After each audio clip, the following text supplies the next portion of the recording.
Study IQ IAS, आपका selection हमारा mission.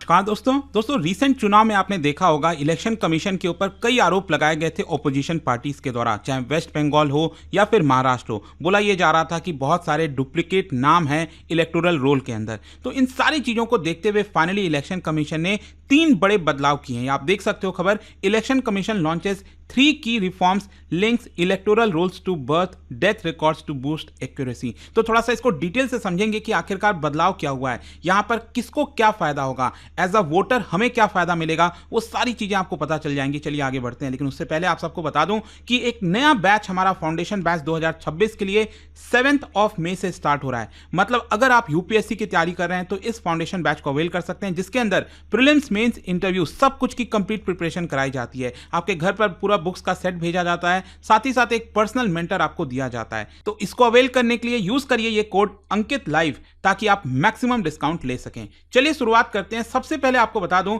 Election commission ने कल ही अनाउंस किया कि 3 नए इनिशिएटिव्स लिए जा रहे हैं ताकि जो एक्यूरेसी है इलेक्टोरल रोल्स की वो यहां पर बेटर हो सके। आप देख सकते हो यहां पर इलेक्शन कमीशन ऑफ इंडिया का ये पूरा नोटिफिकेशन है 1 मई 2025 और यहां लिखा हुआ है 3 new initiatives by election commission of India. अच्छा, इसके पीछे का कारण क्या है, ये जो इनिशिएटिव लिया गया इसकी जरूरत क्या है? देखो, अभी जैसा मैं आपको बता रहा था कि हमारे देश के अंदर जो इलेक्टोरल रोल है, कहने का मतलब इलेक्टोरल रोल क्या होता है, जैसे कोई भी चुनाव होता है तो उसके पहले आपने देखा होगा जो इलेक्शन कमीशन ऑफ इंडिया है वो यहां पर इलेक्टोरल रोल जारी करती है। इसमें सभी जो वोटर्स हैं उनके नाम लिखे होते हैं। देखो क्या है ना कि अगर आपके पास वोटर आईडी है तो जरूरी नहीं है कि आप चुनाव के दौरान वोट दे ही पाओगे, क्योंकि यहां पर वोटर आईडी होना एक अलग चीज है, लेकिन यहां पर चुनाव होने से पहले, जैसे ही चुनाव होने वाला होता है उसके पहले इलेक्टोरल रोल जारी किया जाता है, उसमें आपका नाम होना चाहिए। अगर उसमें आपका नाम नहीं है तो आप वोट नहीं दे सकते।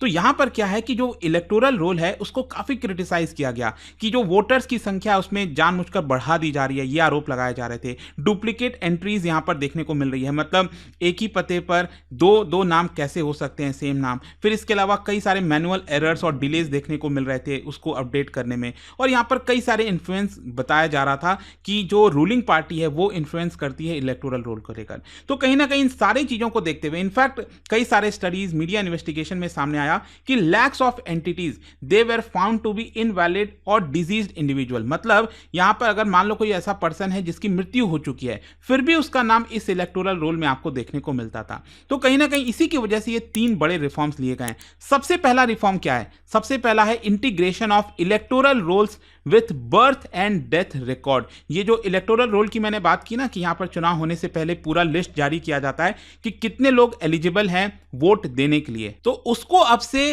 Real time data of birth and death से जोड़ा जाएगा।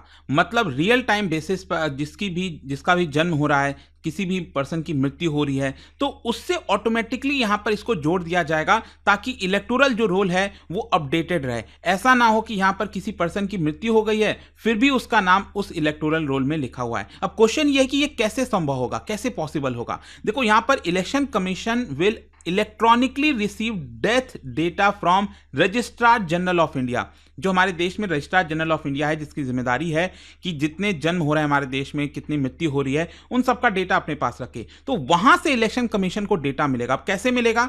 यहां पर बताया जा रहा है कि सीआरएस जो सिविल रजिस्ट्रेशन सिस्टम है उसको इंटीग्रेट कर दिया जाएगा इलेक्शन कमीशन के डेटा के साथ। और ये जो सीआरएस आप देख रहे हो ना, इसके अंदर प्रॉपर रिकॉर्ड होता है, मतलब कितने पर्सन की डेथ हुई, कितने की मृत्यु हुई, तो उसका जो नाम है वो इलेक्शन कमीशन ऑफ इंडिया के पास डिजिटल नोटिफिकेशन के थ्रू आ जाएगा। और बोला यह जा रहा है कि इलेक्टोरल रजिस्ट्रेशन जो ऑफिसर है, मतलब जो आपके एरिया में ईआरओ होता है, उसके पास डिजिटल नोटिफिकेशन आएगा कि देखिए इस पर्सन की डेथ हो गई है।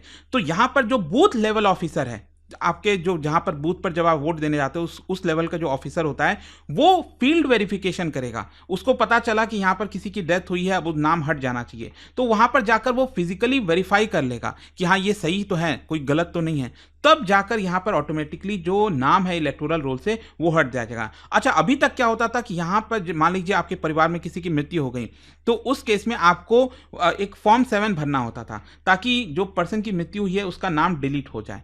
तो इस तरह से इसमें मतलब बहुत समय लग जाता था और कई सालों से किसी पर्सन की मृत्यु है फिर भी यहाँ पर उसका जो नाम है वो उसके अंदर लिखा हुआ है। तो इसका इम्पैक्ट यह आएगा कि एक तो सबसे पहली चीज़ ये है कि यहाँ पर जो पर्सन की मृत्यु हो गई है उसके नाम से कोई दूसरा वोट ना करके आ जाए। ये एक सबसे बड़ा जो मिसयूज होता आ रहा था वो रुक जाएगा और इसके साथ साथ इलेक्टोरल रोल की क्रेडिबिलिटी और बढ़ जाएगी। आपको भरोसा होगा ना कि ये इलेक्टोरल रोल बेटर है, कोई बोगस वोटिंग इसके तहत नहीं हो रही है। साथ ही साथ जो एडमिनिस्ट्रेटिव डिलेज हैं वो कम हो जाएंगे, जो पेपर वर्क वगैरह है वो भी यहाँ पर काफ़ी हद तक कम हो जाएगा। तो एक तो बड़ा बदलाव ये किया गया है कि ऑटोमेटिकली यहाँ पर जो डेथ रिकॉर्ड है उसको इंटीग्रेट कर दिया गया है। दूसरा यहाँ पर देखिए क्या है, वोटर इंफॉर्मेशन स्लिप, उसको रीडिजाइन किया जा रहा है। आप में से जितने भी लोगों ने वोट दिया होगा आप सब जानते होंगे कि वोट देने से पहले आई थिंक 2-3 दिन पहले क्या होता है, जो बूथ लेवल ऑफिसर होते हैं वो आपके पास आते हैं और इस तरह का वोटर इंफॉर्मेशन स्लिप आपको देते हैं। वोटर इंफॉर्मेशन स्लिप में क्या होता है कि आपको पता होता है कि कौन से बूथ पर जाकर आपको वोट देना है, बाकी की आपकी जो इंफॉर्मेशन है वो इसके अंदर होती है। इनफैक्ट कई सारे पॉलिटिकल पार्टीज में मैंने देखा है कि वो भी आकर इस तरह का वोटर इंफॉर्मेशन स्लिप आपको देते हैं, आपको एनकरेज करते हैं कि जाकर वोट करिए और हमारे पार्टी को वोट करिए, तो वो लोग भी ले आते हैं इस तरह के स्लिप। तो वोटर इंफॉर्मेशन स्लिप काफी इंपॉर्टेंट हो जाता है चुनाव के दौरान। तो ऑब्जेक्टिव यहां पर यह है कि उसको वोटर फ्रेंडली बनाया जाए। मतलब यहां पर स्पेशली जो विजुअली चैलेंज्ड हैं, एल्डरली पर्सन्स हैं, रूरल जो वोटर्स हैं, उनको आसानी से पता लग सके कि उनको कहां पर वोट जाकर देना है।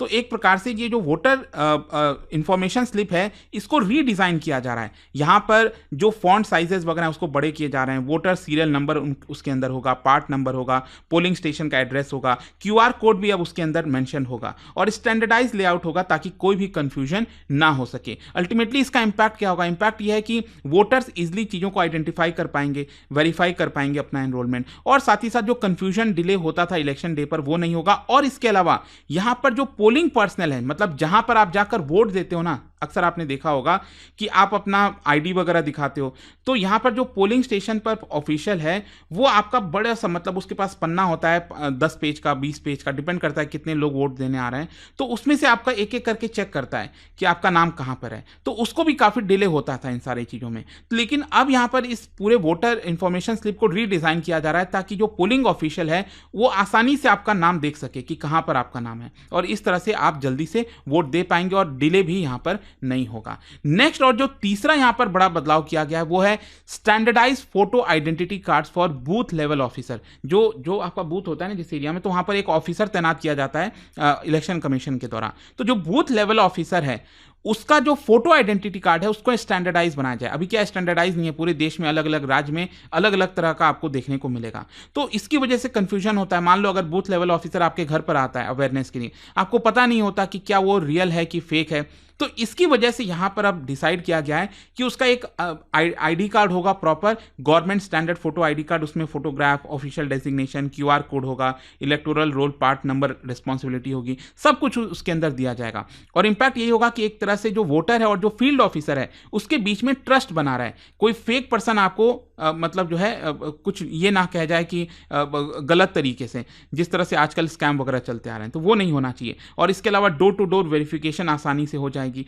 तो हर चीज यहां पर बेटर करने की एक तरह से कोशिश की जा रही है। अच्छा, ये जो तीनों रिफॉर्म्स इलेक्शन कमीशन लेकर आ रही है, इसके पीछे का लीगल फ्रेमवर्क क्या है, मतलब कैसे लेकर आ रही है, किस कानून के तहत लेकर आ रही है? ध्यान रखिएगा, यहां पर इलेक्शन कमीशन ऑफ इंडिया के पास जो पावर है वो मिलती है representations of people act 1950 and 1951, उसी के तहत ये किया जा रहा है। साथ ही साथ इस समय UIDAI ये भी मदद कर रही है इलेक्शन कमीशन को, और आगे चलकर हो सकता है अगर सुप्रीम कोर्ट का जो फैसला आया डेटा प्राइवेसी को लेकर, तो उसके बाद हो सकता है कि जो आपका आधार कार्ड है उसको भी आपके जो इलेक्शन आईडी कार्ड है, वोटर आईडी है, उससे जोड़ दिया जाएगा। तो इसका देखिए कुछ पॉजिटिव आउटकम्स हैं। एक तो क्लीन होगा, टेम्पर प्रूफ इलेक्टोरल रोल होंगे, फास्टर इलेक्टोरल रोल रिवीजन हो सकेगा, बोगस वोटिंग नहीं होगी, स्ट्रीमलाइन हो जाएंगे प्रोसेस, स्पेशली यूथ के लिए, जो लोग नए वोटर्स हैं जो जुड़ना चाहते हैं वो आसानी से अपना नाम जुड़वा सकेंगे। लेकिन कई चैलेंजेस भी हैं। चैलेंजेस है कि देखो, यूनिफॉर्म डेथ रजिस्ट्रेशन अभी भी हमारे देश के कई एरिया में नहीं होता है। रूरल स्टेट्स वगैरह में, एरियाज में जो है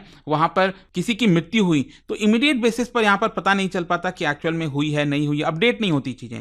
फिर यहां पर एक्सक्लूजन का भी एरर हो सकता है, किसी का अगर मान लो डेटा जो है वो मिसमैच ना करे, कोई वैलिड वोटर पर्सन हो अगर उसका नाम ही ना हो उसके अंदर। तो इसके अलावा डेटा प्राइवेसी को लेकर भी सवाल है, स्पेशली अगर आधार को लिंक किया जाता है।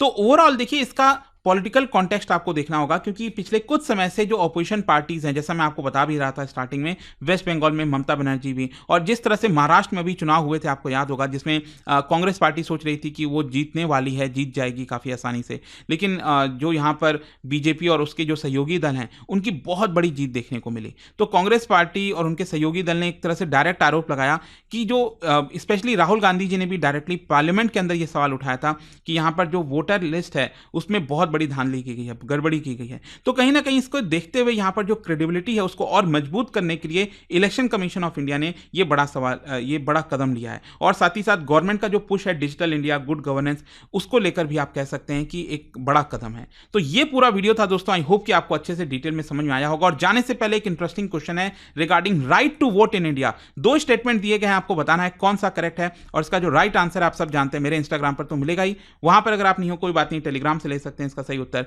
और जैसा कि आप सबको पता है, स्टडी आईक्यू पर अगर आप कोई भी बैच यूपीएससी से रिलेटेड लेना चाहते हैं, स्पेशली 2026 की अगर आप तैयारी कर रहे हो, हमारा जो नया फाउंडेशन बैच है 7 मई से स्टार्ट हो रहा है। You can use this code Ankit live to get maximum discount.